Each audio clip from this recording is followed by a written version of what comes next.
आप कभी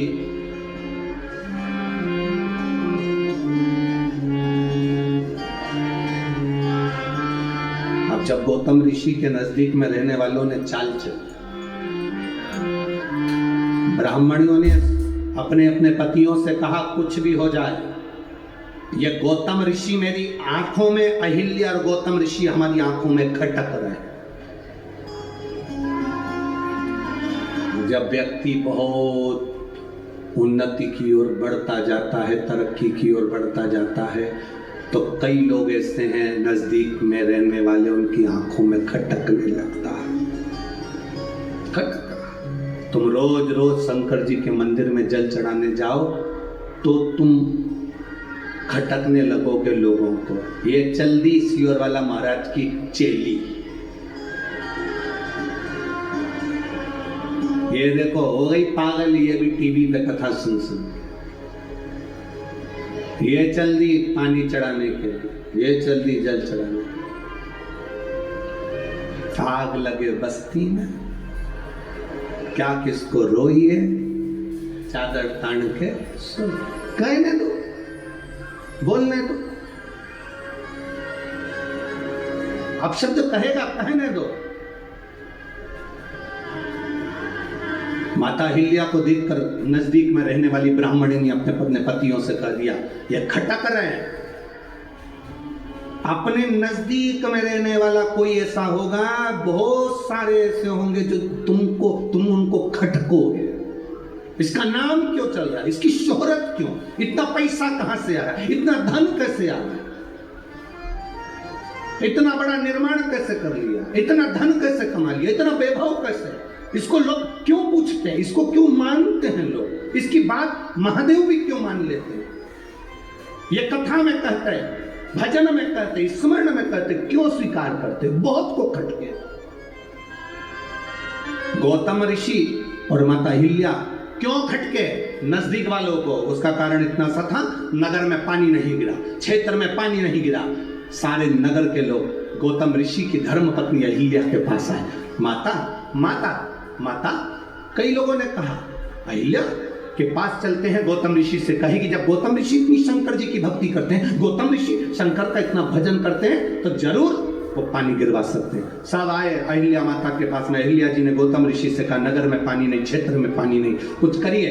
भगवान गौतम ऋषि ने शंकर जी की आराधना करी, बाबा का भजन करा। जो भजन किया, भजन करते से जल वृष्टि प्रारंभ हो गई। जल वृष्टि प्रारंभ, अब जल वृष्टि हो गई, चारों तरफ जय जय घोष हो गई। गौतम ऋषि की जय हो, माता अहिल्या की जय हो। धन्य है ऐसे ऐसे ऋषिवर, धन्य है ऐसी माता, धन्य है। पूरे नगर में हाहाकार मच गए, क्षेत्रों में हाहाकार मच गए। दुनिया के लोग गौतम ऋषि से मिलने के लिए आने लगे, उनको प्रणाम करने आने लगे, उनको नमन करने लगे। माता अहिल्या की जय जयकारी होने लगी। बड़ी सतीवान है, बड़ी पतिव्रता, परमेश्वर को मानने वाली है, उसकी जय जयकार होने लगी। वो जय जयकार इन ब्राह्मण की पत्नियों को नहीं सुहाया, जो पड़ोस में रहते थे उनको नहीं सुहाया। तुम्हारी जय जयकार, तुम्हारी प्रबलता लोगों को नहीं सुहाए, और तुम घबराना नहीं। पड़ोसन ने कह दिया ये खटक रहे, इनको निकालो। और तब ब्राह्मणों ने गणेश जी का हवन करा। गणेश जी आए, कहा इन पर तुम गौ हत्या का दोष लगा दो। गणेश जी बोले ऐसा मत करो। क्यों कर रहे, इसने क्या बिगाड़ा तुम्हारा, कुछ तुम्हारे गाली दी, अपशब्द कहा, कभी तुमसे मिला, कभी तुमसे आड़ा टेढ़ा कहा, कभी तुम्हारा मिलन हुआ, कभी तुम्हारे लिए उसने कुछ अपशब्द कह दिया, नहीं तो फिर तुम क्यों कह रहे हो, नहीं हमको खटक रहा, हमको खटक रहा, हमको ठीक नहीं, हमको श्रेष्ठ नहीं लगे, ये हमें खटक रहा। ठीक है, अगर ये तुम्हें खटक रहा है, गणेश जी महाराज मन पर पत्थर रखकर स्वयं दुबली पतली दुर्बल गाय बन गए। गाय बनकर गौतम बाबा के आश्रम की ओर चले। गौतम बाबा ने आज तक किसी गौ माता को एक कंकर उठाकर नहीं मारा था, क्योंकि गौतम ऋषि को मालूम था एक बार राजा जनक मार्ग से जाती हुई गाय को हटा दिए थे साइड में से, तो उनको भी नरक जाना पड़ा था, उनको भी नरक। अब उनके स्मरण में है गौ माता की भक्ति किसको कहते हैं, उन्होंने नहीं उठाई। पर गाय जब नजदीक की ओर आने लगी, जहां शिवलिंग था उस शिवलिंग के पास में गौ माता आने लगी, तो उन्हें छोटी सी एक हल्की सी दुर्बा का त्राण, छोटा सा, इतना छोटी दुर्बा पतली गाय को बस ऐसा करा और गाय थोड़ी सी आगे बढ़ी और प्राण छूट गए। सारे ब्राह्मण इकट्ठे हो गए, ये गौतम बाबा की गौ हत्या कर दी, इनको धक्के मारकर निकाल दो। निकालने की तैयारी हो गई। अब शब्द कहा, गौतम ऋषि की आंख में जल भर गए। अहिल्या देवी रोने लगी। अहिल्या जब रोई तब गौतम ऋषि ने कहा, कहाँ जाएंगे? अहिल्या कहती है, आप चिंता ना करो, वो है जिसको हमने समय दिया वो हमारा समय संभालने के लिए जरूर आएगा, वो है संभालेगा।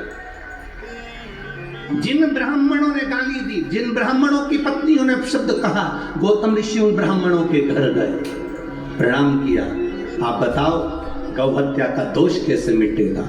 1000 वर्ष तक तुम्हें तप करना पड़ेगा, साधना करना पड़ेगी, भूखा रहना पड़ेगा, भोजन नहीं करना है, गोबर पर लिपे हुए पर बैठ कर तब साधना करनी है, जंगल में रहना पड़ेगा और गंगा को अपने घर तक लेकर आना पड़ेगा, तब तुम्हारा ये पाप ब्रह्म हत्या का, गौ हत्या का कटेगा। गौतम ऋषि ने स्वीकार कर लिया, मैं सारे तीर्थ करूंगा, तीर्थ कर कर बाद में तप करूंगा, 1000 वर्ष तक गंगा को लेकर आऊंगा। अब उन्होंने तो कहा था गंगा को लोटे में लिया ना, पर इनने समझा गंगा को यही लाना पड़ेगा। बैठ गए तब साधना करने के लिए। 1000 वर्ष निकल गए। शंकर भगवान प्रकट होकर सामने खड़े हो गए। मांग गौतम बाबा, क्या चाहिए गौतम ऋषि? अहिल्या तुझे क्या चाहिए? गौतम ऋषि सम्मुख, गौतम ऋषि शिव जी कह रहे हैं मांगो, गौतम ऋषि कहते हैं बस कृपा करो, गंगा लाना है यहाँ, इतनी सी बात। शंकर जी ने कहा पहले मेरा मन कर रहा है कि जिसने तेरे पर झूठा इल्जाम लगाया उनको मैं पूर्ण तरह से बर्बाद कर दूं। जिन्होंने तेरे ऊपर गलत इल्जाम लगाया मैं उनको श्राप देना चाहता हूं। इतने में गौतम ऋषि की पत्नी अहिल्या चरण में पड़ गई। ना ना बाबा, बाबा ना, बाबा ना, ना। अरे उन्होंने तुमको ब्राह्मण पे गौ हत्या लगा दी, मैं उनको श्राप देने के लिए तैयार हूं। अभी हाथ में शंकर जी ने जल लिया गंगा का, श्राप देने। मां अहिल्या चरणों में पड़ गई। बाबा ना, बाबा ना, मैं तुम्हारे हाथ जोड़ती हूं बाबा, हमारा पुण्य इतना हमने करा, उसका ये फल मिलेगा कि ब्राह्मण की पत्नियों को श्राप? ना बाबा, बाबा ना। चरण पकड़ लिया अहिल्या ने भोलेनाथ के। बाबा रुको, बाबा कह रहे हैं उन्होंने गालियां दी, अपशब्द कहे, ताने दिए, गौ हत्या का दोष लगाया, तुम उनको श्राप नहीं देने दे रही? नहीं बाबा, मैं श्राप नहीं देने दूंगी। क्यों? क्योंकि बाबा अगर वो हम पर दोष नहीं लगाते, गाली नहीं देते, ताना नहीं देते, गौ हत्या नहीं लगती, तो आप भी तो नहीं आते, आप भी तो नहीं आते। जब हमको गालियां पड़ी, जब अपशब्द कहे, ताना दिया, आना टेढ़ा कहा, जब हमारे ऊपर दोष पर दोष लगाए, हम भक्ति में डूबे रहे, तभी तो आपका दर्शन हुआ है ना बाबा। अगर वो नहीं होते तो आपका दर्शन कैसे होता बाबा? बस आप मिल गए ना बाबा, उनको छोड़ो, आप तो गंगा को लाइए। शंकर भगवान ने 7 जटा में से 7 केश को ऊंचा किया, गंगा की धार गोदावरी बनकर निकलकर प्रकट हो। गोदावरी भागीरथ बाबा गंगा को लाए थे और गौतम बाबा गंगा को लाए थे। भागीरथ बाबा जिस गंगा को लेकर आए उसको भागीरथी कहा गया और गौतम बाबा जिस गंगा को लेकर आए उसको गोदावरी कहा गया। भागीरथ बाबा जिसको लेकर आए उसे भागीरथी कहते थे और गौतम बाबा जिसको लेकर आए उसको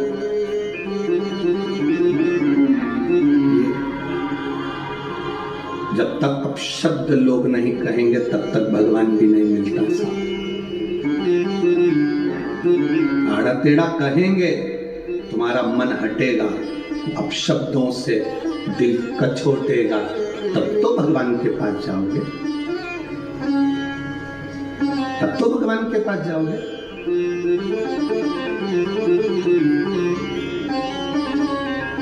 भगवान के पास जीव जाता कब है? जब दुनिया का वो वहां पर अपन जाते हैं गंगा नहाने के लिए, वहां लिखा रहता हरिद्वार। क्या लिखा है? बोलो बोलो, जम के बोलो। हरिद्वार। हरिद्वार का मतलब क्या होता है? जब अपना द्वार बंद हो जाए तो हरि का द्वार खुला है। अपने द्वार से जब धक्का दे दिया जाए तो हरि का द्वार खुला है। अपना द्वार बंद हो जाए तो हरि का द्वार खुला है। उसका नाम हरि द्वार है। तुम्हें सब ठुकरा दे तब उसके पास जाओ, सब धक्का दे दे तब उसके नजदीक, सब अपशब्द कह दे तब उसके करीब में जाओ। और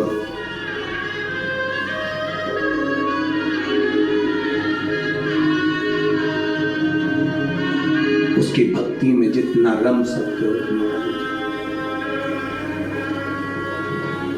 शिव कथा करते हमारे विश्वास को हम दृढ़ कर लेते हैं, तब परमात्मा को मिलने में देरी नहीं।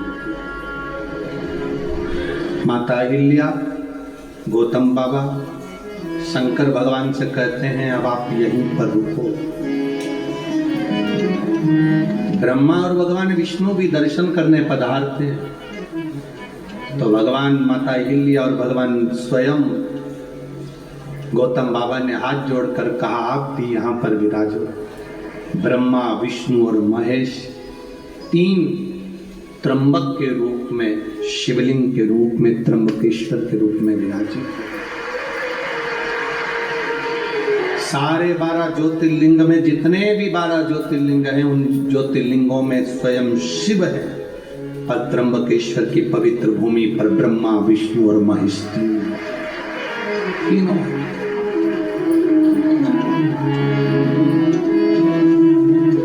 कितने किस्मत वाले हो जी आप लोग। आपके भाग्य की सराहना हो कि त्र्यंबकेश्वर की पवित्र भूमि के नजदीक में रह रहे हो। अपने अपने घर जाकर एक बार राइनोन से नजर उतरवा लेना, ये शिव की कृपा है, ये बाबा की करुणा है। आप अगर शंकर के नजदीक में हैं तो आप भाग्यशाली हैं। शिव के नजदीक में अगर आप हैं तो आप भाग्यशाली हैं। बाबा तो बाहर रहता है, उसका नियम है, नासिक यहाँ रह गया, त्र्यंबकेश्वर वहां रह गया, दूर है वो शहर से, एकांत। आप लोग अगर कुबेरेश्वर धाम आए होंगे तो आप लोगों ने दर्शन करा होगा, सीओर 9-10 किलोमीटर उधर रह गया और कुबेरेश्वर बाबा इधर, कुबेर भंडारी इधर। आप में से कितने लोग हैं जो कुबेरेश्वर धाम कभी आए हो? आए हो सब लोग? रखिए आप, कभी मौका मिले तो जिंदगी में एक बार कुबेरेश्वर बाबा की उस धरा पर आकर कंकर शंकर रखकर उसकी पूजन कर कर, उससे दिल से प्रार्थना कर कर जरूर आना। जो दे मांगा वो दिया, जो मांगा वो दिया, वो देता जरूर। कई लोग आते हैं दिवाली मनाने के लिए, दीपावली के अवसर पर आते हैं। आज कई लोग कह रहे थे गुरुजी देव दीपावली आज है क्या? अब हम उनको क्या कहें कि कथा चल रही है देव दीपावली, यहाँ कथा 25 को विराम होगी और 26 तारीख की देव दीपावली है। 25 को तो यहाँ विराम हो जाएगा, 26 को आएगा ना देव दीपावली का पर्व। तो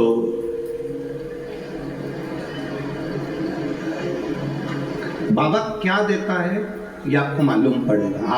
आपको कलकत्ता में कहा था देव दीपावली के दिन 7 दीप 7 पुष्प का पूजन अवश्य, खजाना लुटाता।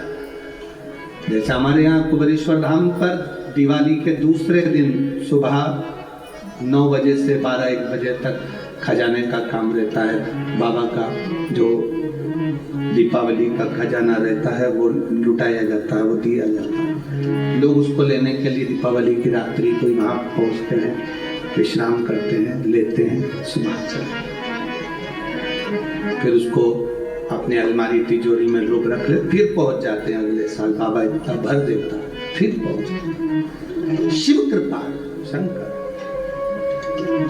एक पत्र आया है, मेरा नाम रुपेश आहिर है, मैं नासिक में राणा प्रताप चौक सिडको का निवासी हूँ। कहीं बैठे हो तो हाथ हिला सकते हैं, अगर कहीं बैठे हो तो हाथ हिला सकते हैं। मेरा नाम रुपेश आहिर है, नासिक में राणा प्रताप चौक सिडको का निवासी हूँ। कहीं बैठे हो तो हाथ हिला सकते हैं। अगर कहीं बैठे हो, इधर बैठे हैं क्या? दिख रहा है आपको? चैनल में आए? बच्चा लाए हैं क्या साथ में? बाबू आया है उनका? नहीं लाए? लाए हैं, बच्चे को लाए हैं, उसको बुलाओ, यहीं से ले लो उसको। हाँ बुला लो यहाँ से। मेरा नाम रुपेश आहिर, नासिक आहिर है, नासिक में राणा प्रताप चौक सिडको का निवासी हूँ। मेरा लड़का गौरांश आहिर है, 2.5 साल का है। 5 महीने पहले उसको कैंसर हो गया। कैंसर इतना प्रबल हुआ कि संभलने का मौका नहीं दे पा रहा। हम लोग बहुत डर गए।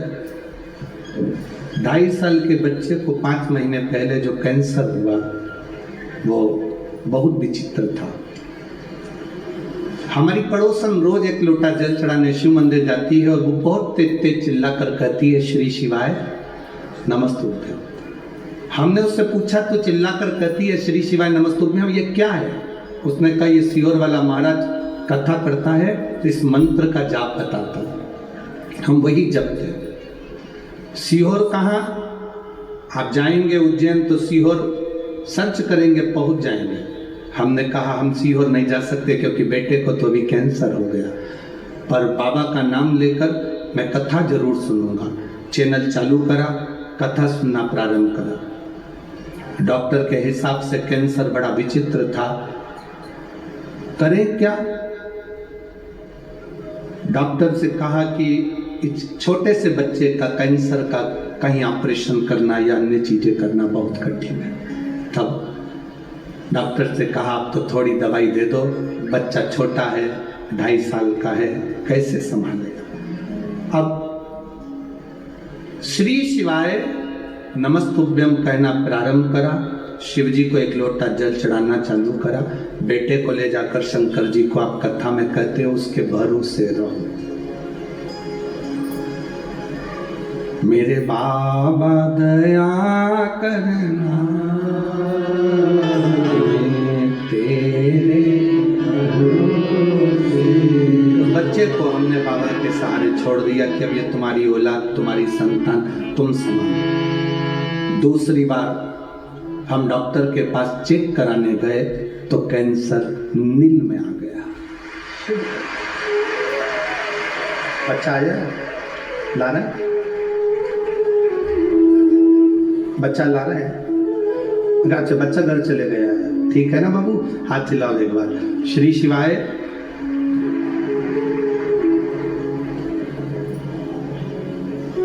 ये भेज रहा हूं, बाबू को देना, ठीक है?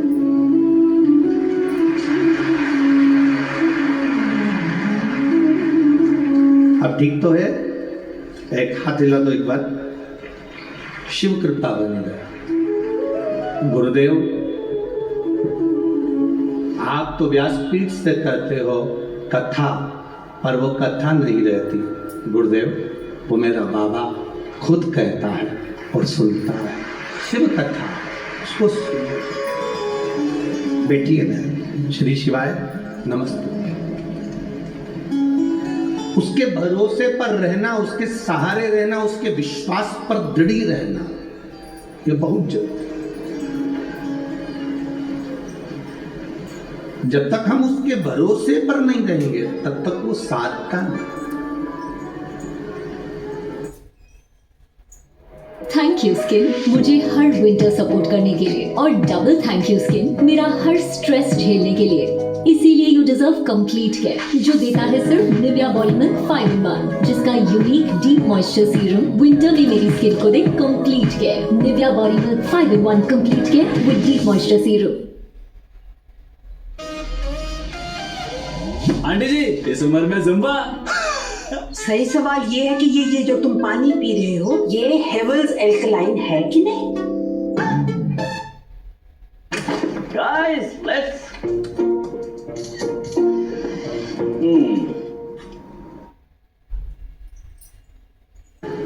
अब 2.5 साल का बच्चा 5 महीने पहले हो गया कैंसर, कैसे सधे वो माता पिता के हृदय की बात कौन जाने कि क्या स्थिति होती होगी एक माँ की, क्या स्थिति होती होगी एक पिता की। पर मेरे बाबा दया करना,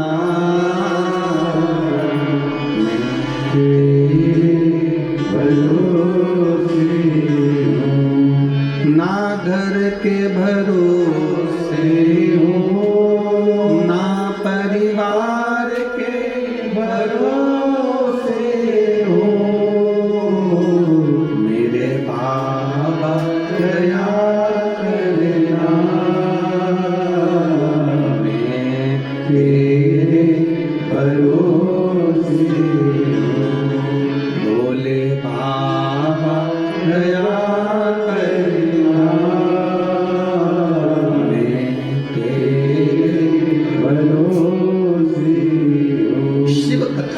कृपा की कथा। एक माँ ने पत्र में लिखा उसका 8 साल का लड़का मर गया, 8 वर्ष का बेटा मर गया, माँ पागल जैसी हो गई। माँ पागल जैसी हुई तब उसने सब देवी देवता सब इधर उधर सब कर दिए।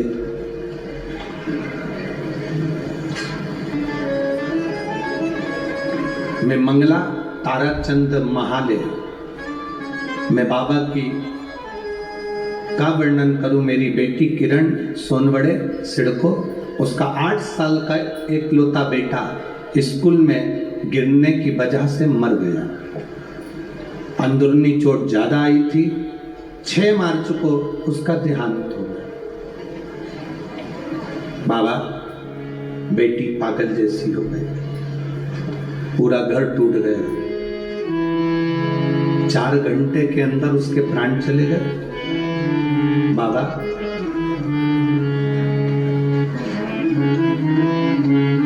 चार घंटे में उसके प्राण निकल गए। गुरुदेव, बेटी ने कहा मैं देवता नहीं पूछूं, भगवान का भजन नहीं करूं। उसी तारीख को जब मेरा बेटा गया है, मुझे वो ही बेटा वापिस चाहिए तो मानूं तेरे महादेव को, तो जानूं कि कुबेरेश्वर महादेव कुछ है, कथा में कुछ है। बाबा, मैं क्या वर्णन करूं, बाबा तो बाबा है। मैंने बेटी से कहा तो चिंता मत कर, बाबा जरूर देगा और कृपा जरूर करेगा। थोड़ा समय निकला, समय निकलने के बाद बेटी रोती रहती, बावरी जैसी हो गई। तब शिव जी के मंदिर में जल चढ़ाकर शंकर के शिवलिंग को हाथ लगाकर रोती रहती, मुझे मेरा बेटा चाहिए, वो ही चाहिए और उसी तारीख को चाहिए जिस तारीख को आपने लिया। बाबा की ऐसी कृपा हुई, मेरे 8 साल के बेटे का फोटो लगा रही हूँ जो मरा। आप उसको LED पर, टीवी पर देख सकते हैं। मेरे 8 साल के बेटे का मैं फोटो लगा रही हूँ जो मरा, उसका फोटो लगा रही हूँ, जो स्कूल में गिर गया था और मर गया था। मैं बाबा का क्या गुणगान करूं। बाबा ने मुझे उसी तारीख को मेरा बेटा 1 साल में प्रदान कर दिया, जिसका फोटो मैं दूसरे नंबर पर लगा रही हूँ, जिसका फोटो शिव कथा वो भक्ति है शिव, उसका मैं फोटो लगा रही हूँ जो बेटा मुझे वापस दिया है मेरे बाबा ने। अरे लुटा दिया भंडार का कर दिया माला काशी वाले, जो मांगा वो देता है, झोली वो भर देता है, जो मांगा वो देता है, झोली वो भर देता है, सबका साथ निभाता है, सबका साथ निभाता है, वो काशी का रखवाला है, वो काशी का रखवाला, जो मांगा वो दे दिया, भंडार भरना उसका काम। बोल कुबेरेश्वर महादेव। हम सहारे हैं उसके, हम उसके भरोसे पर जी रहे।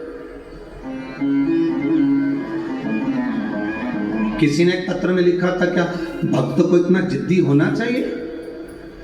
क्या भक्त को इतना जिद्दी होना चाहिए? हम कहते क्यों नहीं होना चाहिए? भक्त भी तो उसी के हैं जो जिद्दी है, भक्त भी तो उसी के हैं जो विष पी सकता है, चंद्रमा मस्तक पर ले सकता है, गले में सोने के कंठे नहीं रुद्राक्ष धारण कर लेता है, जो बाघंबर पहनकर भस्म रमाकर दिन रात भक्ति में डूबा रहता है। कोई वो साधारण नहीं, उसके भक्त साधारण नहीं, आपकी भक्ति साधारण नहीं, आप उसके सहारे जी रहे, आप उसके भरोसे जी रहे, आप उसके सहारे जी रहे। क्यों नहीं मिलेगा? समय आता, आगे वर्णन किया है, बड़ा सुंदर संवाद कहा। आपकी भक्ति का जो बल है, आपका जो विश्वास, आपकी जो दृढ़ता, आपका जो आनंद, कहे माता अहिल्या स्वयं भगवान गौतम बाबा ने ब्रह्मा विष्णु और महेश तीनों को एकत्रित कर दिया इस पवित्र भूमि पर, पवित्र भूमि पर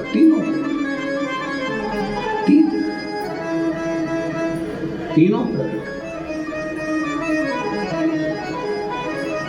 हमारे बीच में संत साधु महोदय पधारे हैं, एक बार जोरदार ताली बजाकर। ब्रह्म कुमारी की बहनें भी आई हुई हैं, उनका भी साधुवाद। सबके चरणों को नमन करता हूं। शिव तत्व की प्राप्ति इसी को, आपकी एकाग्रता, आपका विश्वास टूटे ना। और मेरी जीजियों, ऐ मेरी नासिक की बहनों,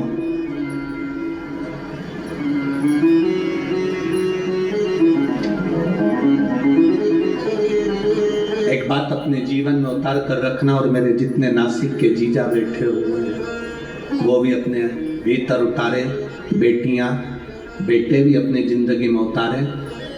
आप कितने भी अप टू डेट बन जाओ,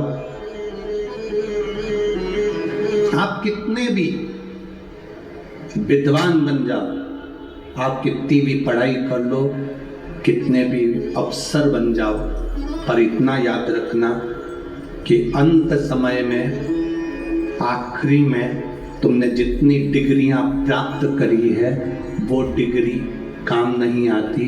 अंत समय में जो तुमने भजन करा है वो डिग्री काम आती है। तुम्हारे पास में कौन कौन सी डिग्री है वो तुम जानो। तुम कितने बड़े ओहदे पर बैठे हो वो तुम जानो। तुम्हारे पास में कितनी बड़ी पद है, कितनी बड़ी प्रतिष्ठा है वो तुम जानो। ये इंजीनियर की डिग्री और ये सारी डिग्रियां, सीए की हो, डॉक्टर की हो, कलेक्टर की हो, एसपी की हो, कमिश्नर की हो, मंत्री की हो, संतरी की हो, कलंतरी की हो, ये सारी डिग्रियां केवल यहीं पृथ्वी पर चलती है। वहां तो एक डिग्री चलती है कि मुख से भगवान का भजन कितना किया है, परमार्थ का कार्य कितना किया है, भूखे को भोजन कितना कराया, प्यासे को पानी कितना पिलाया, वो डिग्री वहां चलती है।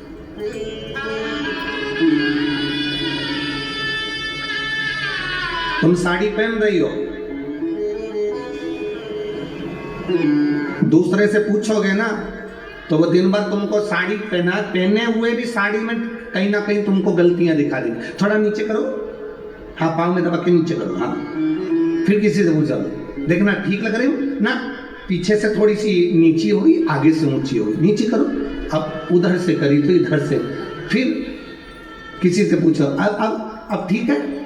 पटली थोड़ी गड़बड़ है, अब इस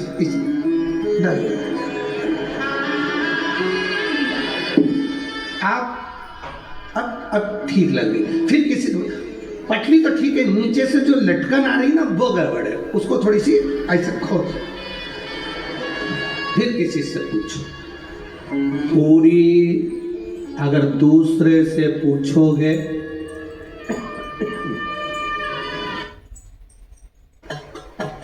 हमारी एक लौती बेटी है गुड्डन, 8 महीना हुए गायब हुए, कुछ पता नहीं। मेरी रूपा जब गायब हुआ तो एक सारा पुलिस वाला लोग उसका उल्टा बदनाम किया। अगर ये पुलिस वाले 8 महीने पहले बता देते कि मैं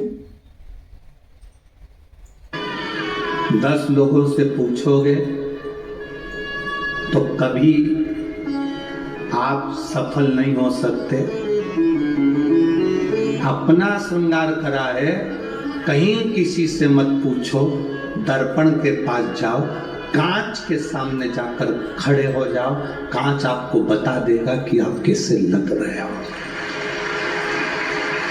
कांच के सामने जाओ, कि इनसे पूछोगे ना तो ये सब बताते रहेंगे। कोई कहेगा ये, कोई कहेगा वो, कोई कहेगा ऐसा, कोई कहेगा वैसा। आप जितने लोगों से आप योगी से पूछो तो वो कहेगा योग करो। पंडित जी से पूछोगे तो कहेगा भगवान को पाना है तो यज्ञ करो।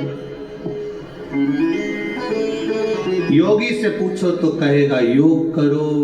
भोगी से बोलोगे तो कहेगा भोग करो। साधु से पूछोगे तो कहेगा सब छोड़कर तीर्थ करो। सबसे पूछ रहे हो मैं कैसा लग रहा हूं, मैं कैसी लग रही हूं। शिव पुराण कहती है किसी से मत पूछो, दर्पण है शिव महापुराण की कथा, कांच है शिव पुराण की कथा। एक बार सामने जाकर बैठ जाओ, तुम्हारा मन करे पानी का लोटा उठाओ, मंदिर पहुंच जाओ, श्री शिवाय नमस्तुभ्यम मुख से 11 बार 21 बार प्रतिदिन निकालो, प्रतिदिन। दर्पण है शिव पुराण। दूसरे से पूछोगे वो बताएंगे क्या हो गया, मेरे को दुख है ऐसा करिए, जाओ वहां जाकर भभूति लिया ना, वहां जाकर बेल बांध दिया ना, वहां नारियल बांध दिया ना। किसी के यहाँ गए, कहीं का कोई घूम रहा था, उससे पूछ लिया तुम बता दो मेरे को तकलीफ बहुत सारी है। उसने कह दिया तेरी पड़ोसन ने तेरे ऊपर कुछ करा है। अब पड़ोसन से संबंध अच्छे थे, बेचारी से बिगाड़ा हो गया। फिर किसी ने कह दिया तेरी बहू बुरी आ गई, किसी ने कहा बेटा ही बुरा हो गया, किसी ने कह दिया तेरी बहू मायके से करा के लाई थी इसलिए तू बीमार पड़ गई। बस व्यर्थ की बातें दिमाग में भर लिए, कचरा इकट्ठा कर लिया। तुमने सबसे पूछा मैं कैसी लग रही, मैं कैसी लग रही, मैं कैसी लग रही। एक बार शिव पुराण में पहुंच जाती, एक बार दर्पण के सामने खड़ी हो जाती, मालूम पड़ जाता सब व्यर्थ। ये सारा ढोंग प्रपंच कहीं नहीं। कोई कहे तुमसे कि किसी ने तुम्हारे ऊपर कुछ कर दिया, किसी ने कह दिया तुम्हारे ऊपर तुम्हारी बहू ने कुछ कर दिया, किसी ने कह दिया सास ने कुछ कर दिया, किसी ने कहा मेरी दुकान उसने बंद कर दी, किसी ने कहा उसने ही बंद कर दिया। अगर ये तंत्र मंत्र काम करते होते तो दुनिया के लोग सबसे पहले वो दिल्ली में बैठा है। तुम्हारी तो छोटी सी दुकान है, बड़ी बड़ी कंपनी के मालिकों पे नहीं करते लोग ना। इतना पैसा करोड़ों का धन वैभव सत्ता सब कुछ है ना। किसी की सामर्थ्यता नहीं आपके भाग्य के आगे। जो दुख लिखा है तो दुख भोगना पड़ेगा और सुख लिखा है तो सुख भोगना पड़ेगा। और इतना याद रखना, दुख की घड़ी में अगर तुम दर्पण के सामने खड़े हो, तैयार होते समय दर्पण के सामने खड़े हो, दर्पण सब सत्य बता देगा।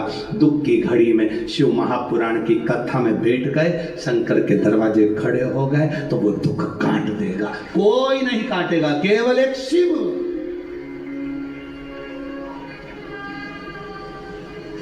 भगवान ओघड़दानी तुम्हारी तकलीफ काट देगा।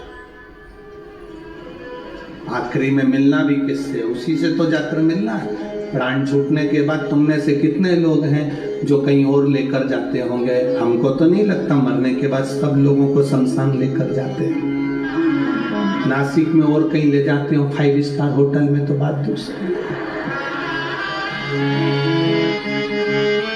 तुम्हारे यहाँ मरने के बाद लोगों को अगर कहीं क्लब मिलब में ले जाते हो तुम्हारे वाटर पार्क मरने वाले को लेकर जाते हैं।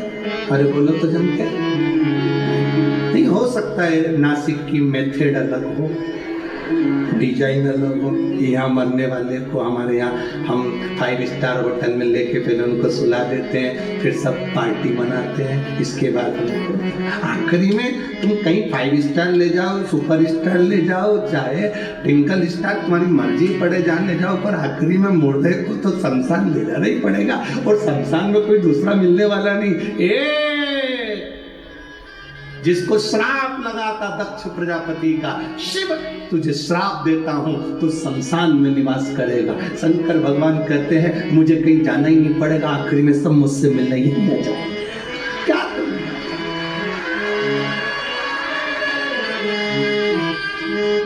क्या पार्वती जी ने शिव जी से एक बार कहा था, देखो प्रभु सब इधर उधर जाते हैं, लक्ष्मी जी भी जाती है, सरस्वती भी जाती है, इंद्राणी भी जाती है, इंद्र भी जाते हैं, विष्णु भी जाते हैं, तुम कहीं नहीं जाते। भगवान शंकर के मैं जाकर करूंगा क्या? सबको यहीं आना, मैं जाकर क्या करूंगा?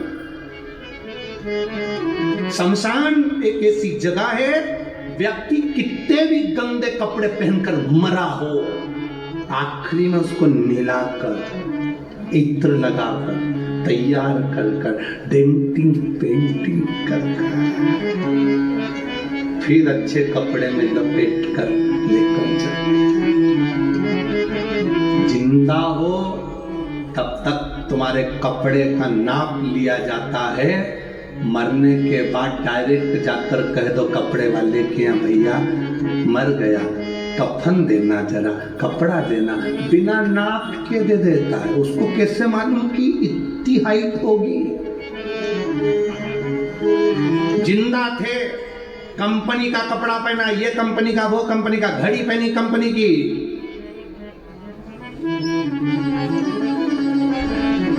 जो ऑटो पे लगाते हैं ना लाइन खींच के, वो भी कंपनी का, कंपनी का, कंपनी का, सब चीज कंपनी की, बिंदी भी कंपनी की। केवल जीते जी कंपनी याद रखी, नहीं ब्रांड का पहनूंगा, ब्रांड का पहनूंगा, कंपनी का पहनूंगा। मरने के बाद भी लिख के जाना रेमंड का पहना, मरने पर नहीं। कौन सी कंपनी का कपड़ा उड़ा दिया, कौन सी कंपनी का सामान लगा दिया, तब तो कोई कंपनी याद नहीं आई। तब अंत में किसी ने कह दिया, देखो अब कुछ नहीं बचा शरीर में, एक काम करो, गंगा जी का जल मुंडा में डाल दो, तुलसी का दल डाल दो, और कुछ नहीं। इतना तो करना स्वामी, जब प्राण लगन से गोविंद नाम लेकर, जब प्राण लगन से गंगा जी का तट हो, यमुना गंगा का तट हो, यमुना का बंसी, और मेरा सांवरा, और क्या चाहिए? पर आज के जमाने में लोग ये भी नहीं करते। पास में छोरी खड़ी हो, गले में चेन पड़ी हो, मेरे दरवाजे कार खड़ी हो। जब व्यक्ति भगवान को नहीं भजना चाहता, मरते मरते भी उसकी चित्तवृत्ति में रहता है, मरते मरते भी। एक व्यक्ति के 4 बेटे हैं, प्राण छूटने का समय, डॉक्टर ने कह दिया अंतिम सांसें चल रही है, अंतिम सांस, डॉक्टर ने कह दिया प्राण छूटने वाले, अंतिम सांस चल। उसके 4 बेटे, पत्नी पति से कह रही है, सुनो तुम्हारे प्राण जाने वाले हैं, भगवान का नाम ले लो, ईश्वर का नाम ले लो, शिव का नाम ले लो, राम का नाम ले लो। पति ने कहा मेरा बड़ा बेटा कहाँ है? पत्नी बोली वो डॉक्टर को छोड़ने गया। थोड़ी देर बाद पत्नी ने कहा भगवान का नाम लो, देखो अब सब छोड़ दो, ये मोह माया, भगवान का नाम लो, अंतिम सांसें चलो। मेरा दूसरा बेटा कहाँ है? दवाई लेने गया है। देखो फालतू की बात मत करो, तुम भगवान का नाम लो, राम नाम, कृष्ण नाम, शिव नाम बोलो। फिर बोला तीसरा बेटा कहाँ है? पाँव दबा रहा है। थोड़ी देर बाद फिर उठ के बोला चौथा बेटा कहाँ है? बस तुम्हारे लिए नारियल पानी लेने गया है। इतने में मरता हुआ व्यक्ति उठकर बोला चारों की चारों यही मर रहे हैं तो दुकान पर कौन गया है? दुकान पर अंत समय प्राण छूट रहे, दुकान याद आ रही, भजन नहीं याद आ रहा, राम नाम, कृष्ण नाम, शिव नाम याद नहीं आ रहा, अंत समय में भी दुकान याद आ रहा। कैसे भजन हो? कैसे? शिव कथा कह रही है। षडानंद कार्तिकेय का जन्म हुआ। षडानंद कार्तिकेय को प्रकट करने का कारण केवल इतना था, तारकासुर का वध करना था। तारकासुर जो शिव का उपासक है, शंकर का उपासक, शिव की भक्ति में जो डूबा हुआ है वो तारकासुर है। अब लोग कहते हैं असुर है, राक्षस है। हाँ,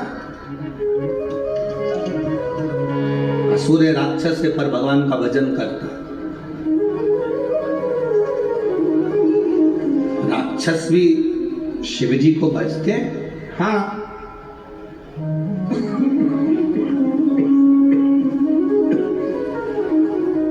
राक्षस भी शिव जी को भजते हैं। हाँ, भजते हैं।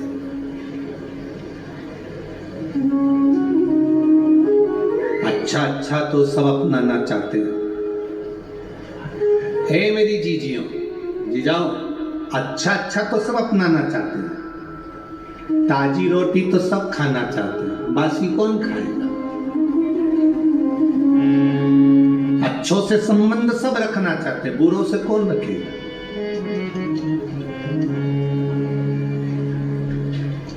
जब अच्छे कपड़े तुम पहनना पसंद करते हो, अच्छा भोजन करना पसंद करते हो, अच्छे घर में रहना पसंद करते हो, तो अच्छे से भगवान के मंदिर जाना भी तो प्रारंभ करो, तो ये सब अच्छा मिलना प्रारंभ हो जाएगा। जो मनुष्य का शरीर मिला, मानव की देह मिली, जो ये शरीर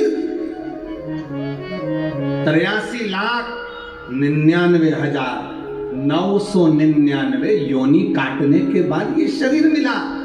84 लाखवें नंबर का ये शरीर है। 83,99,999 योनियां कटी, तब हम मनुष्य बने, और ये मानव शरीर में ही कमा।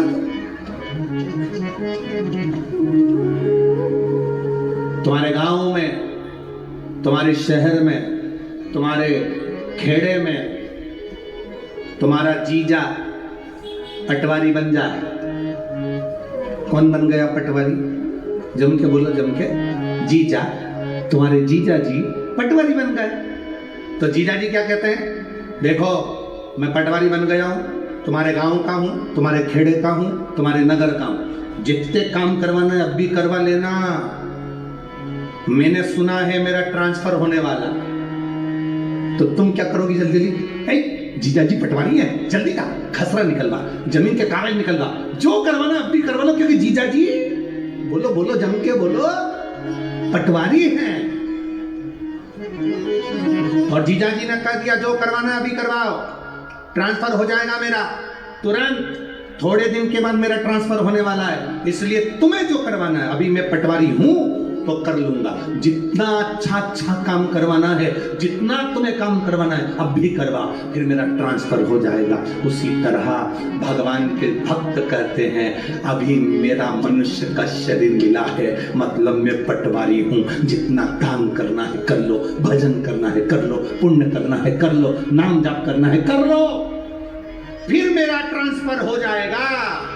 ये शरीर गया, ट्रांसफर हुआ, फिर ना भजन कर पाओगे, ना कीर्तन कर पाओगे, ना नाम जाप कर पाओगे, नाम स्मरण कर पाओगे, भगवान की भक्ति कर ही नहीं सकते।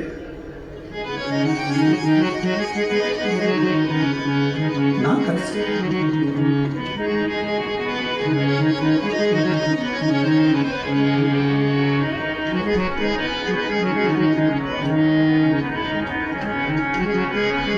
इसीलिए आप लोगों से कहा था, शिव के सिवा कहीं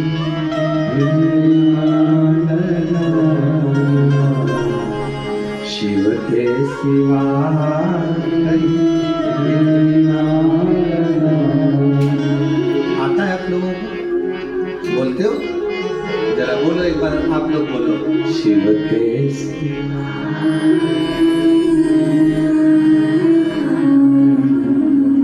के सिवा। भगवान शंकर का संवाद कर रहा है। तारकासुर के हृदय में शिव समाहित है। बड़ी सुंदर लीला है तारकासुर और षडानंद कार्तिकेय की। जिस तारकासुर के 3 पुत्र हुए थे, जिन्होंने 3 पुरियों का निर्माण करा था, शंकर जी ने उनका संहार करा था, तो त्रिपुरारी शिव। बड़े सुंदर सुंदर संवादों का स्मरण। जैसे एक दीपावली का पर्व होता है, जिस पर्व पर आप और हम भगवान को दीप लगाते हैं, उसका फल हमें मिलता है। एक देव दीपावली होती है, जिसका फल, जिस दिए को हम लगाते हैं, उस दिए का जो फल है वो हमें देवताओं के माध्यम से प्राप्त होता है।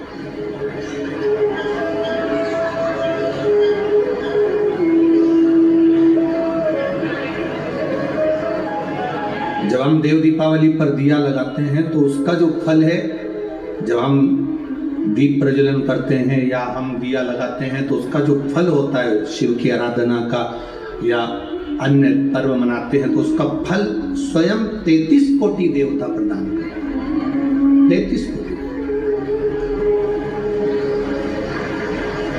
वो साधारण नहीं होता, उसका फल मिलता जरूर। शिव महापुराण की कथा कर रही है, भगवान शंकर का संवाद करता है।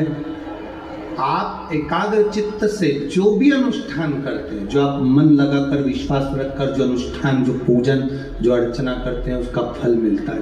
वो खाली नहीं जाता। आज कौन से दिन की कथा है? तीसरे दिन की। कितने दिन बचे? 2 दिन और बचे। कल भी कथा का समय यही 2 बजे से 5 बजे तक रहेगा, पर परसों के दिन सुबह कथा का समय जब समापन वाला दिन रहेगा, 5वां दिन,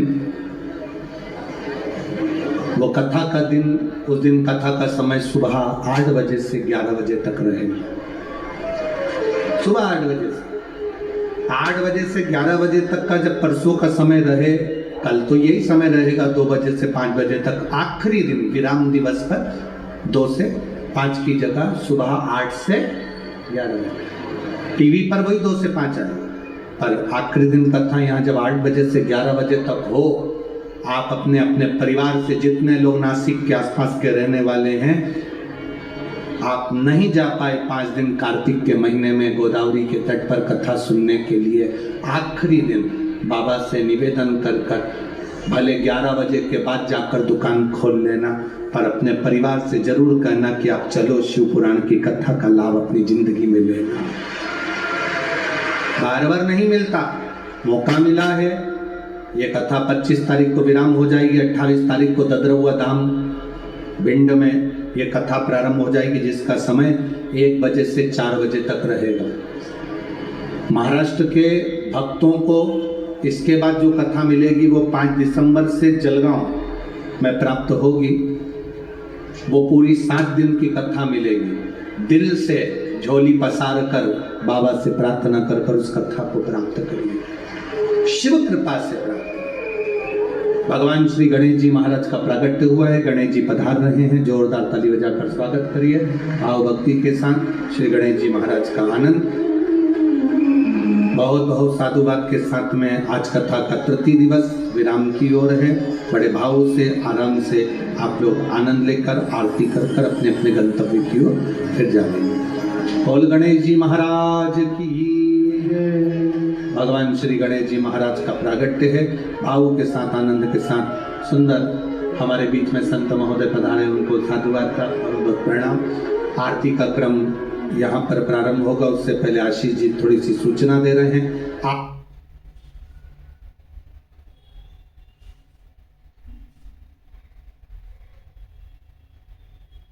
Ready?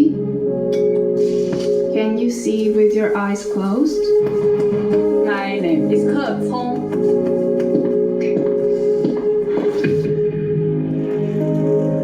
Why do our eyes sparkle when we're happy? Each blink, a fleeting moment in time. I'm from London. I'm a fake Londoner. 1, 2, 3. Shri Ram ji महाराज की ये पावन धरा, भगवान देवादिदेव महादेव की करुणा कृपा दया,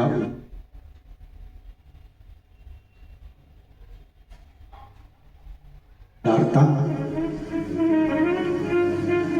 कंजरी की इस पावन धरा पर आप और हमको ये पावन कथा सुनने का अवसर प्राप्त हुआ है। कोई साधारण सा विषय या साधारण सा कोई पुराण या कोई आनंद नहीं है जिसको ये कान से सुना, ये कान से निकाल दिया। ये शिव महापुराण की कथा जो जीव हृदय चित्त से धारण कर लेता है, मन से अपने भीतर उतार लेता है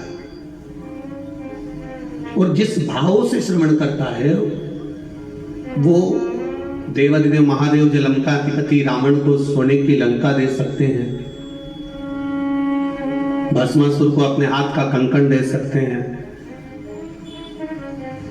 कुबेर को कुबेर पद प्रदान कर सकते हैं, इंद्र को अपनी सत्ता दे सकते हैं, भगवान नारायण को जो लक्ष्मी प्रदान कर सकते हैं,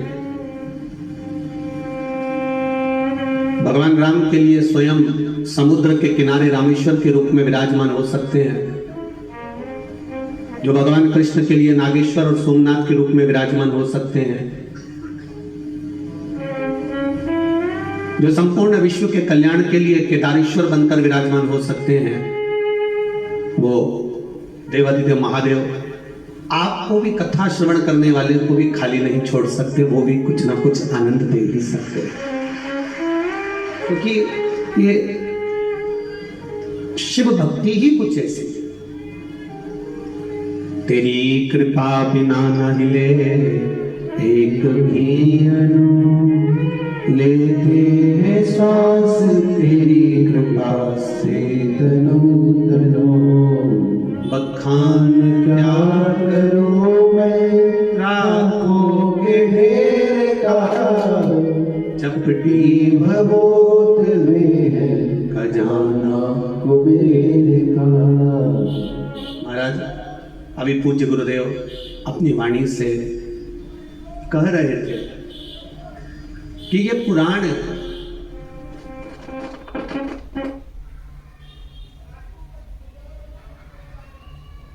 और मतलब होता है पुराना लेखा जोखा,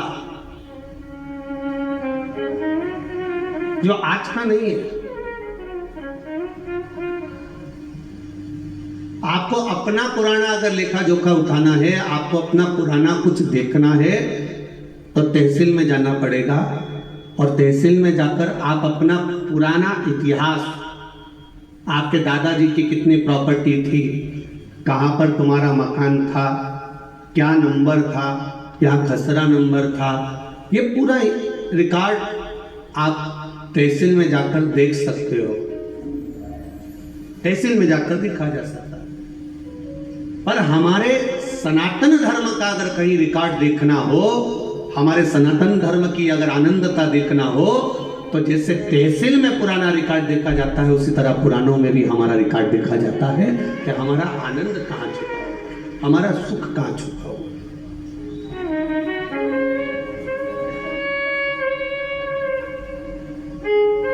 शिव भक्ति सारी समस्या का हल, एक लोटा जल। आप शंकर के द्वार जा रहे हो, शिव के द्वार पर पहुंच रहे हो, शंकर भगवान को एक लोटा जल समर्पित कर रहे हो, एक बेलपत्र अगर आप देवादिदेव महादेव को चढ़, सहजता है मेरे देवादिदेव महादेव को तुम्हारी दौलत, तुम्हारी संपदा, तुम्हारा वैभव, तुम्हारा धन, उससे कोई मतलब नहीं। अगर दौलत से मतलब होता मेरे देवादिदेव महादेव को, तो रावण ने भगवान शंकर से कहा था, भोलेनाथ कैलाश पे रहते रहते तुम्हें बहुत समय हो गया, अब मैं तुमको लंका लेकर जाना चाहता हूं, सोने की लंका में आप रहिए, स्वर्ण की लंका में आप विराजमान रहिए, चलिए मेरे साथ, आप सोने की लंका में चलिए। भगवान जानते हैं कि ये लंकाधिपति रावण है,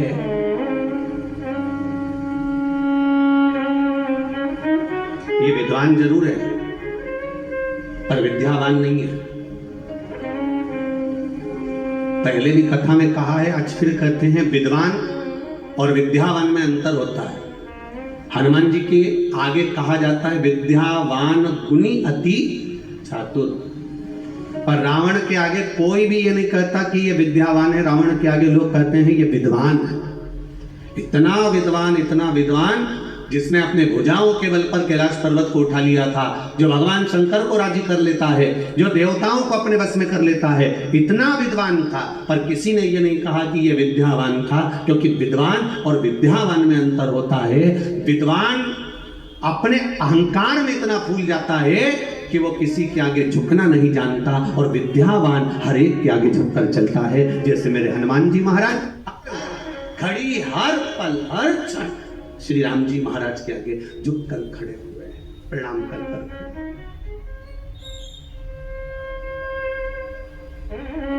मेरे राम जी महाराज के आगे मेरे हनुमान जी महाराज हमेशा नम्र होकर झुककर खड़े हैं। क्यों? क्योंकि विद्यावान गुणी अति, विद्या जिसके भीतर विद्या सही तरह से प्रवेश कर जाती है, जो ज्ञान पूर्ण तरह से आनंदित कर प्राप्त कर लेता है, वो झुकना सीख जाता है। और जो अधूरा ज्ञान प्राप्त करता है ना, जिसको अधूरा ज्ञान प्राप्त होता है, वो अकड़ में जीता, अहंकार में जीता, अभिमत्ता में जीता। तो रावण विद्वान तो बन गया था पर विद्यावान नहीं बन पाया। उसका अभिमान उसके सामने बार बार अड़ जाता है। और भगवान शिव जानते हैं कि रावण मुझे लंका में लेकर जा रहा है, ये इसकी अहंकारिता है, ये इसका अभिमान है, क्योंकि मैं पहले आजमा चुका हूं। एक बार देवादिदेव महादेव आनंद के साथ कैलाश पर्वत पर विराजमान थे। भगवान शिवानंद के साथ जब कैलाश पर्वत पर विराजमान थे, बड़े अलमस्त होकर बैठे हुए थे। मां जगतजननी जगदम्बा अम्बा माता पार्वती उनके नजदीक में विराजमान बैठी हुई है।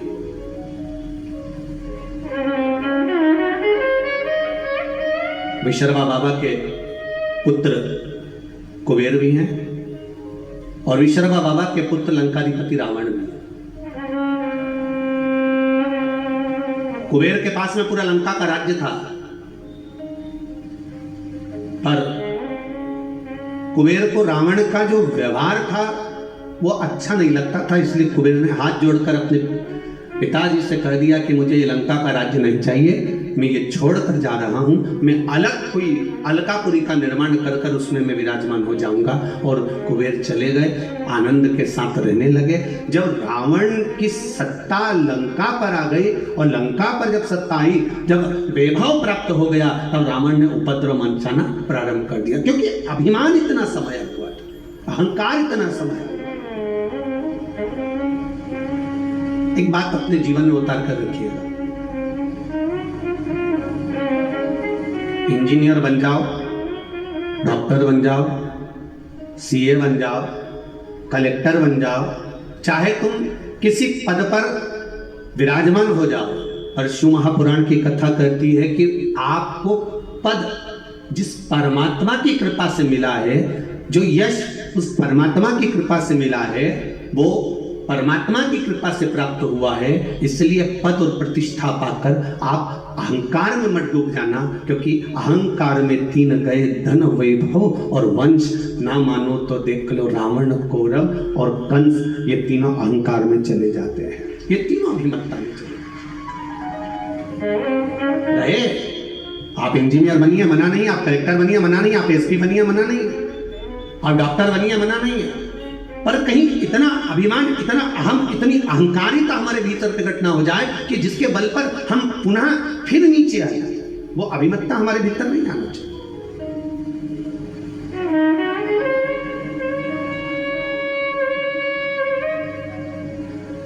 और जिस दिन हमारे भीतर वो अभिमत्ता प्रकट हो जाती है, उस दिन भगवान से दूर हो जाते हैं, हम परमात्मा से दूर। जब अभिमत्ता चली जाती है, फिर हम परमात्मा के करीब में आ जाते हैं, वापिस पुनः भगवान के पास। शिव कथा कर रही है, लंकाधिपति रावण को मालूम पड़ा, कुबेर जी को मालूम पड़ा कि लंकाधिपति रावण ने उपद्रव मचाया है, और ऐसा उपद्रव मचाया है कि कुछ तरफ हाहाकार मच गया। संतों को कष्ट देना, ब्राह्मणों को कष्ट देना, साधुओं को कष्ट देना, सन्यासियों को कष्ट देना, तपस्वियों को कष्ट देना, ये रावण ने देवताओं को कष्ट देना प्रारंभ कर दिया। तब कुबेर को मालूम पड़ा, तो कुबेर ये विचार करे, मैं अपने भाई को समझाऊं तो मैं ना जाऊं, किसी दूसरे को भेज दिया। करना चाहिए। परिवार यदि टूट रहा है, राष्ट्र यदि बिखर रहा है, अभी परम पूज्य गुरुदेव ने कहा कि राष्ट्र को आपको और हमको संभालना पड़ेगा। ये पूज्य गुरुदेव अभी कहे, कोई दूसरा नहीं संभालेगा, आपको स्वयं संभालना, आपको स्वयं निभाना।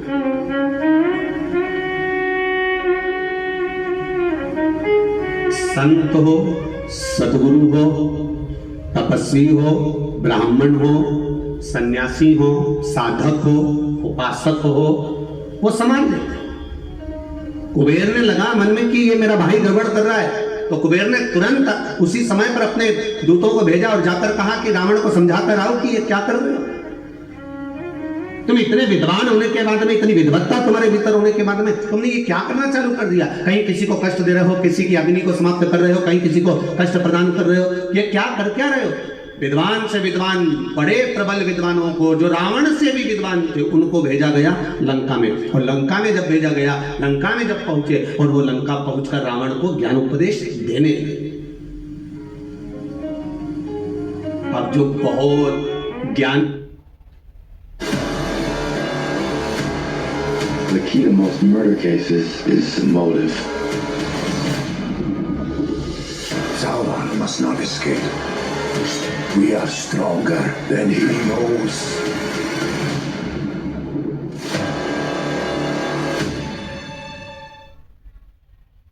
ज्ञानी को समझाया जा सकता है, अज्ञानी को समझाया जा सकता है, पर अभिमानी को कभी नहीं समझाया जा सकता, ये निश्चित है। अब कोई ज्ञानवान है तो उसको समझा सकते हो, कोई अच्छा ज्ञानी व्यक्ति है, पढ़ा लिखा है, समझदार है, उसको समझाओगे ये मत करना, आगे से ऐसा ना करिएगा, ऐसा ना करिएगा, तो वो समझ जाएगा। कोई अज्ञानी है, एक बार नहीं समझेगा, 2 बार में समझेगा। अज्ञानी है तो वो मुंह भी नहीं चलाएगा। आओ, इन्हें कह दिया मेरे को नहीं करना, नहीं करना तो उठ के चला गया। अज्ञानी है, उसमें अज्ञानता है, वो नहीं समझ सकता। अब ज्ञानी को समझा लोगे, अज्ञानी को समझा लोगे, पर जिसके भीतर अभिमान पड़ा हुआ है, बताओ कल का छोरा हमको समझाए, बताओ कल की बहू आई, ये मुझे ज्ञान देगी। कई कई सास उनके देती है, कल की आई है, और मुझे बदलना चाहती है, कल की आई। मतलब इसके भीतर ये अभिमान भरा हुआ है, अहंकार भरा हुआ है, और ये अभिमान जब तक भरा हुआ है तब तक ये सुधर नहीं सकता। इसलिए ज्ञानी को समझाया जा सकता है, अज्ञानी को समझाया जा सकता है, पर जिसके भीतर अभिमान भरा है उसको समझा सकोगे क्या? बोलो तो जम के जरा, समझा पाओगे? नहीं समझा सकते। आप कितना ही प्रयास करें, समझा नहीं समझ। सास कह रही है गुड़ को गर्म कर, उसमें तिल्ली भूंज के डाल दे, लड्डू बन जाएगा। पर बहू नहीं, मैं तो गुड़ को फोड़ूंगी, उसमें कच्ची तिल्ली बिना सीखी डाल दूंगी और ऐसे ऐसे गोल गोल करके लड्डू बना दूंगी। हो गई संक्रांति, लड्डू तैयार। अब सास कह रही है कि थोड़ा सेक ले, थोड़ा गुड़ को गर्म कर ले और तिल्ली को सेक कर लड्डू बनाएगी तो अच्छा बनेगा। अब उसको तो बेटा इतना अभिमान भरा था, मैं तो सीख के आई हूं, मुझे तो सब मालूम है। और बेटी 4 घंटे तक वो रेसिपी बुक लेके, और रेसिपी बुक में जैसा लिखा था, और ऐसा जरूरी नहीं है कि कभी कभी रेसिपी बुक भी गड़बड़ कर जाती है। एक नई नवेली बहू आई और सास ने उसको कह दिया, बेटा मेरा मन कर रहा है, मेरा मन कर रहा है, तो एक काम कर, थोड़ी सी आइसक्रीम बना, मेरा मन कर रहा। बहू ने कहा, मम्मी तुम भी क्या आइसक्रीम खाना अब भी बनाती हो? उसने तुरंत अटैची में से रेसिपी बुक निकाली, 2 किलो दूध धीमी आंच पे रखो, गैस चालू करो, फिर धीरे धीरे उसको हिलाओ। अब वो हिलाते हिलाते उसमें बेकिंग पाउडर डालो, और क्या क्या डलता तुम्हें मालूम होगा, इलायची का पाउडर डालो, फिर धीरे धीरे उसका पूरा रेसिपी बुक तैयार कर। बुक वो तैयार करा, और तैयार करने के बाद में फिर उसने पढ़ा 1 घंटा फ्रिज में रखो। अब ये गई और कर आई जो जैसा जैसा लिखा था। 2 घंटे के बाद सास ने फ्रिज खोला, और फ्रिज खोला तो बहू को आवाज लगाया, बेटा ओ बेटा, बहू हाँ माँ इधर आ, ये मंदिर का घंटा फ्रिज के अंदर किसने रखा? बहू तुरंत पल्लू लेके बोली, माँ मैंने रखा है। क्यों? बुक में लिखा था 1 घंटा फ्रिज में रखो, इसमें लिखा 1 घंटा। सास ने बुक को लिया और माथा से ठोका, अरे ओ पगली, वो बुक में लिखा था जो तूने घोल बनाया था उसको 1 घंटा फ्रिज में रखना था, तू मंदिर का घंटा लाके फ्रिज में रख दिया। अब बताओ वो आइसक्रीम तैयार हो, वो आइसक्रीम बनेगा। तो ज्ञानी को समझा सकते हो, बोलो बोलो आगे बोलो, अज्ञानी को समझा सकते हो, पर वो तो बढ़िया एकदम तन्न होकर अब अभिमानी को नहीं समझा सकते कि सारी रेसिपी ऐसी बनेगी। तुम समझा, उसको समझाना उसको।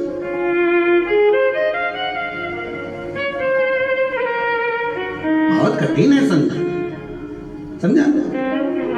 और रावण को भी समझाने के लिए भेजा तो कुबेर ने भेजा किसको? अपने विद्वान गुप्तचरों को भेजा कि जाकर रावण को समझाओ। वो समझे तब तो, समझ जाता तो क्या बात था, नाना समझाया, विभीषण ने समझाया, मंदोदरी समझाई, पर समझे तब तो।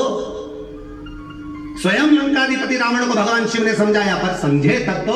भगवान नारायण कई बार समझा दिए, देवऋषि नारद ने समझाया, इंद्र ने समझाया। ऐसा कोई देवता नहीं था 33 कोटि देवी देवता में जिसने लंकाधिपति रावण को नहीं समझाया, सबने समझाया। ब्रह्मा जी ने बार बार समझाया, पर समझे तब।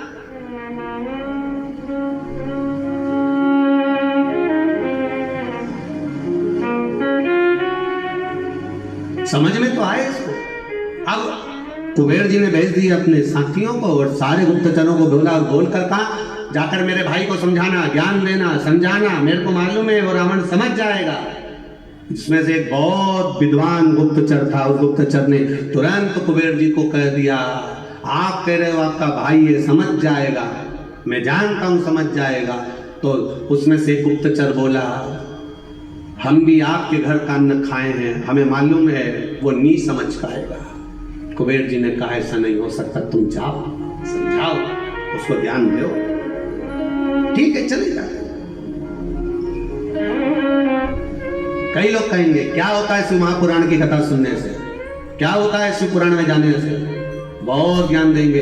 क्या होता है शंकर जी को 1 लोटा जल चढ़ाने से, क्या होता है बेलपत्र चढ़ाने से, क्या होता है राम नाम बोलने से, क्या होता है कृष्ण नाम बोलने से, क्या होता है शिव नाम बोलने से, क्या होता है श्री शिवाय नमस्तुभ्यम बोलने से, क्या होता है नमः शिवाय बोलने से, क्या होता है ओम नमः शिवाय बोलने से।